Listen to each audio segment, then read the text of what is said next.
Hi, this is Dr. Ashik Bhattacharya at the Empathy Clinic, and this is our show, A First Name Basis. And today we have the absolute pleasure of meeting Hugh MacLeod, who describes himself as a spouse of his high school sweetheart, a father and a grandfather, a brother and a friend, including of me now, and a lifelong learner. He says that he's privileged to occupy a variety of frontline, middle management, and executive organizational spaces. And in that process, developed an understanding of organizational human dynamics. Hugh, welcome to the show. Well, thank you very much for the invitation. I'm looking forward to the conversation. You've written a book about leadership called Humanizing Leadership, which we'll talk about in a moment. But to get the conversation going, I see you as an expert on leadership. As much as I see myself as an expert on empathy, which means that we're still learning. We're still students of this. And I was hoping you could give your sense of what is leadership. I think the basics of leadership are everything from environmental intelligence to building relationships across boundaries, to being willing to open your heart, your head, and your spirit to new ideas, new ways of working, new ways of being. And kind of bridging back to your opening, it's continuous lifelong learning. I think those foundations have been around for quite some time. What has changed, from my perspective, is the nuance that I call no permanence. We're in an ever-changing world. It's slippery. Organizations live, they die, they merge, they grow. There are setbacks, they're no longer in business. So we're living now in a very volatile global space. For me, the secret sauce is for that leader to become true to who they are and not be copycats of others. We all come into our world as a manager, as a leader, with our own unique experiences. It's not about our title. Title doesn't make you a leader, and having a title does not guarantee that you will be a leader. If I think of COVID-19 that everybody has been touched by, every day, every minute of every day, a nurse touches a life, and a life touches a nurse. And in the process, that nurse is providing leadership every minute of every day.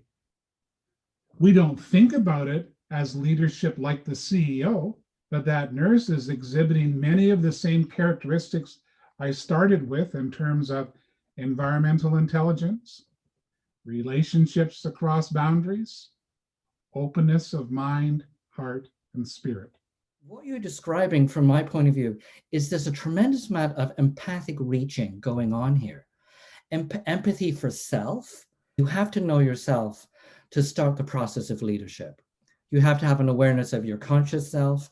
And, I'm going to say this out loud. You have to have an aware of your subconscious self. What are your intentions consciously, but what are your intentions unconsciously? And then, with your example with the nurse and the person who's receiving the nursing care, there has to be an empathic connection between the two of them.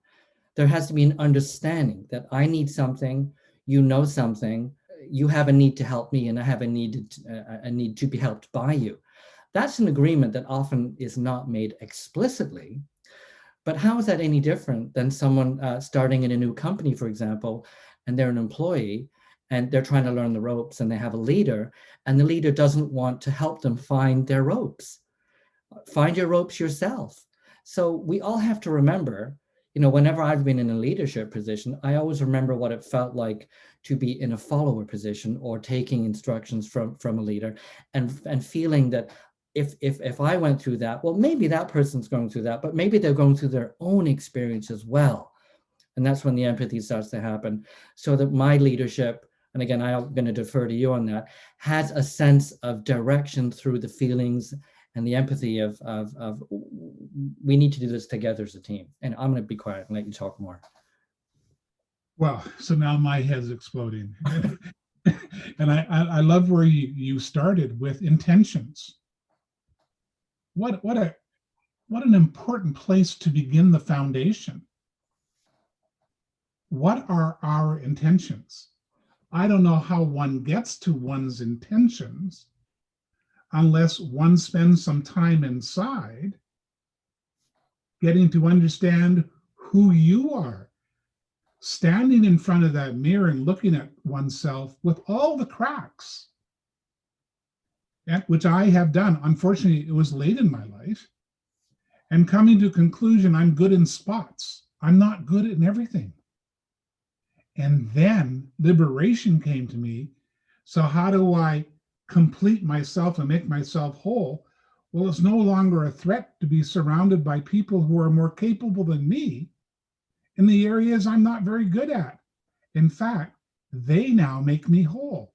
Me in relationship with me, and when the intentions are pure, when you're honest with those intentions, opens the door wide for me in relationship with you. How does somebody know if they have the ingredients for leadership? As leaders, and I think of my own situation, it's an ebb and flow of following and leading. Prior to our chat here today, my wife and I, every day we take a walk along the seawall, a good hour, an hour and a half. And so we get to observe nature at its best. And today was an extreme low tide. But I thought about leadership, and it hit me that leadership is about ebbs and flows. And today the tide was out, and a huge amount of water was displaced. And it's going to come back again at high tide. Leadership is no different. Leadership is an ebb and flow of sometimes you're leading, sometimes you're following. More often than not, true leaders are leading by asking the right questions at the right time, in the right frame to engage others in the dialogue. So back to how do you know? I think you know when you go back again to touching with self and being honest, but your followers will tell you if you have the right stuff. Just to jump in with what tiny little bit I know about the Earth and the Moon. So we recently had a supermoon just a couple of days ago, where it was like this huge supermoon. And as you know, the tides of the Earth are caused by the gravitational pull of the moon. That our liquid environment of the Earth is controlled, ebb and flow, by this powerful empathic relationship that the moon and the Earth have together. They literally orbit around each other as they're orbiting around the sun. And going back to your way of describing it, I think a leader has to orbit and ebb and flow with the people that they're leading, as they have to with their leader. Think about the traditional organization where you have a top layer, a middle layer, and a bottom layer. To me, the true authentic, empathetic, intentional leader pauses on those occasions when he or she is no longer in the pecking order of the top spot, depending on their environment. So let's take public sector. Maybe you're the CEO, so it looks like you're in the top spot, but your board may be at the top spot and you might now be in the middle spot. The government might be in the top spot, the board in the middle, and you're in the bottom. And when you don't have a say, now that you're in the bottom space, even as a CEO in my metaphor here, how does it feel when you haven't been engaged, when you've been dictated to as opposed to being engaged with? We deliver services to people through people. When the relationship patterns are healthy, magic happens. When the relationship patterns are unhealthy, people that were there to serve fall between the cracks. The glue for me is honest, empathetic, those incredible people that come to work every day have gifts. Quote, I eventually began to realize the most important tools I had are the natural tools I gained through experience, learning, and mentoring. That's such a beautiful way of putting it, but I'd like to hear more about that from you. I realized that I had been writing this book throughout my whole life. That even though I didn't have it on paper, it started as a child. It started in my early childhood where I had to learn how to listen, how to see around things, interpret, figure out ways to take a risk, to mitigate against a blow up. Over time, I became quite sophisticated as a young person of being able to read the climate of our household and help my mother de-escalate the climate. Years later, I began to take those skills to a whole different level, but their foundations were not in a textbook. Their foundations were in real-time learning, field experience, if you will. It sounds to me that you're describing dealing with emotional issues. This is emotional empathy. To be able to sense the emotions of another person, and also to be able to pre-sense the emotions of another person, i.e., if we have our own little Richter scale, when is this person going to be an earthquake? And if I can feel that little twitching before it happens, particularly if you're a kid, right? Sometimes children can be exquisitely sensitive to the sense of when somebody else is going to have a stronger emotion. I never realized the depth that foundation provided me on my lifelong journey of discovery until really putting the book together. Wow. That how impactful that time was, because you're quite correct. I realized I was getting really good at intuitively reading the environment and knowing when this steam kettle was about ready to explode. What are the subtle things I could do to de-escalate? And what was my role? You talked about mentors. Lucky for me, in all of this, I had like these two angels on both sides of my shoulder. First, my mother, who continually built me up rather than tore me down. And because I was the oldest in the family, yes, it was a burden she placed on me, but there was also with it an expectation that because of what I was doing, I was also helping her in the process. And she acknowledged that. And so at a very young age, she was actually acknowledging my contribution being made to our family. On the other shoulder, who lived next door to us in his own house, was my grandfather, where I would go for my rescue and share what I was feeling inside. And the wisdom I got from this man was remarkable. And he would point me to, it was, when I think about it now, he would point me after giving me his, and they were usually no more than a 3-4 minute soundbite of wisdom. He had an immense library, and he'd push me to poetry, or he'd push me to something on history. He would channel my energy and my thoughts into a book, into a book of poems, a book of history, a book of religion, or whatever. And so, again, thinking over time how much contribution that made to my development at a very young age, not realizing it then, but realizing it much later in life. So just to make the point, though, and we talked about your grandfather when we spoke before, but I think one of the values of art and poetry and music and literature in general is that when someone pours their feelings into a book or a poem, and then someone else reads it, you're getting a glimpse of the soul, the heart, the mind. You're actually empathizing with someone in this kind of intellectual process, and then resonating emotionally with that person too. The value of that, especially from the story that I think you're describing, it's provided a safe container for you to be able to contain emotions and then assist others, certainly is in hierarchies, which we'll touch on next, to help them with the emotional mess that can happen when there's holes in the story and everything is leaking everywhere. That provides a container. And a book is a contained piece of empathy. That's the way I always think of them. I love the way you just described that, and starting with your safe vessel. And so just to continue that notion of safe vessel and mentors, I mean, I'm a lucky guy. You are.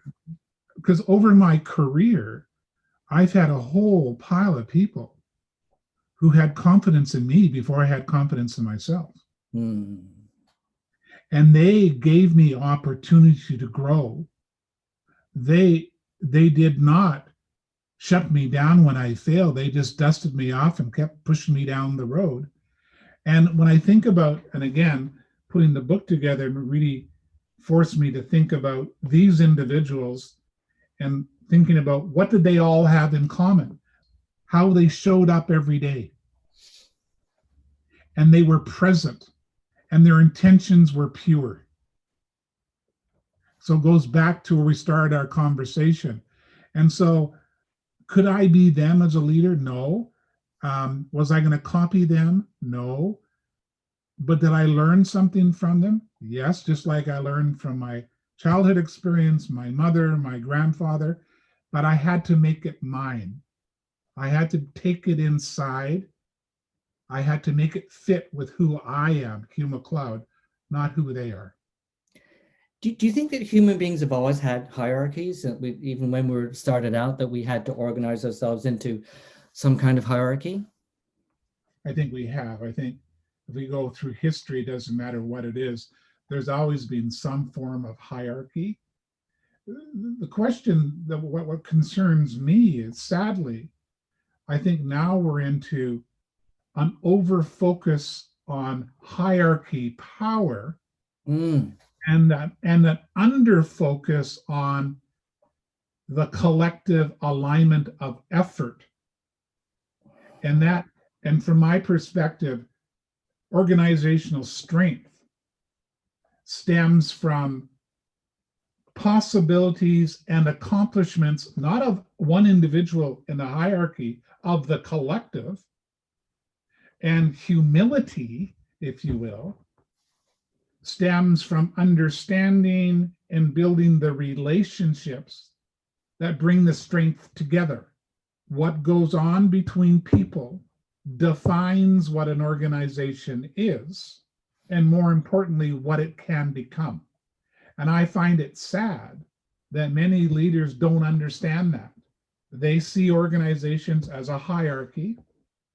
Command and control in the apex, if you will, are those black boxes and black lines on the organizational chart. That isn't the organization. A tree doesn't forget its inner rings. And if we take a sapling and follow it to its full size, the tree remembers being a sapling. Yeah. And I think when people become leaders, it's so important to remember being a sapling. And every stage since then, because when you have saplings to look after, or train, or mentor, or if you're running a corporation, hopefully they will become trees too. But if you forget your inner sapling, you're going to have trouble relating to them. See what I'm saying? I find it interesting that when I put the book together and before landing on the title, did a lot of Google searches for the name Humanizing Leadership. And there was very little that Google would bring forward on Humanizing Leadership. If I go in today and type in Humanizing Leadership, it's everywhere. What has changed? COVID-19. Everybody now is talking about, we got to humanize leadership. We got to humanize the workforce. So the tragedy of COVID-19, if you will, which is sad, which, I mean, I see there's a silver lining, but it still saddens me that we needed this global tragedy to get people to wake up that actually the people who come to work every day are important. And maybe we should care for them. And maybe we should humanize the workforce, the environment that they work in.